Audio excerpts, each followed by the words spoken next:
All right, team, so it's night 1 of 5 nights of Tila dinners. We're gonna do our braised beef chuck. So when I'm meal planning, I try to consider if the dishes have something for everybody. Like all kids, mine can be very picky, so it can be a challenge. So we have to make sure we're covering all the bases in terms of food groups, vegetables, proteins, and carbs. So I like to slice the beef chuck into kind of large sections. I want a lot of surface area to sear, because we're gonna brown this and then we're gonna braise it. You wanna season your meat. Really, really generous salt and pepper. I want the flour to help me get a nice crust in the pan for a browning. All right, so as you can see, we're getting a nice brown there. We're gonna do just a little bit of deglaze. Braising is very simply cooking meat in a half-submerged liquid base and covering it. So I'm serving it with a very simple mashed potatoes, some glazed carrots. Look at that beef stew.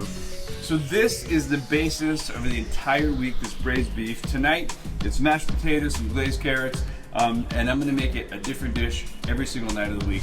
All right, team, so it's night 2. We're gonna turn the braised beef into one of my favorite Korean taco recipes. So the first thing I'm gonna teach you how to do is make gochujang salsa. You always need a little bit of sour, right? So a little bit of rice vinegar, sesame oil, just a few drops. You don't want this too intense, so whoop. And this is just plain old regular red cap soy sauce. There it is. Check that out. I'm cutting the Brussels in half, and then I'm gonna just slice it into thin shreds, okay?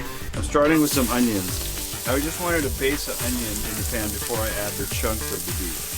And we're not going to leave these in big chunks. So we're actually going to start it here and then just start to break them up. Let's show them how beautiful and glazy this gochujang sauce gets. Our gochujang salsa. There you go, guys. Night 2 is in the books. Day 1 braised beef has become day 3 quesadilla. Let's do this. Flour tortillas, I'm gonna get them hot. I like to kind of just do middle to 1/2. I don't need to cheese the whole thing up of that, because remember, we're gonna be folding these over. There's a little bit of corn. The rule is a green, a grain, and a vegetable. Oh, the braised beef that we did together. Oh, and then we're gonna do the grain. This is quinoa and brown rice. Fold these over and start getting them melty. Oh, yeah. Dude, these are loaded. They weigh like 4 pounds each. Night 3 is done, team. All right, guys, so it's night 4, and it's all about pizza. We're gonna do a very classic combination of beef, peppers, and onions. This will make one 12-inch pizza. I wanna make sure that I have a nice kind of edge crust to it. This is just totally up to you in terms of what toppings you want, but what you do want is that beautiful braised beef.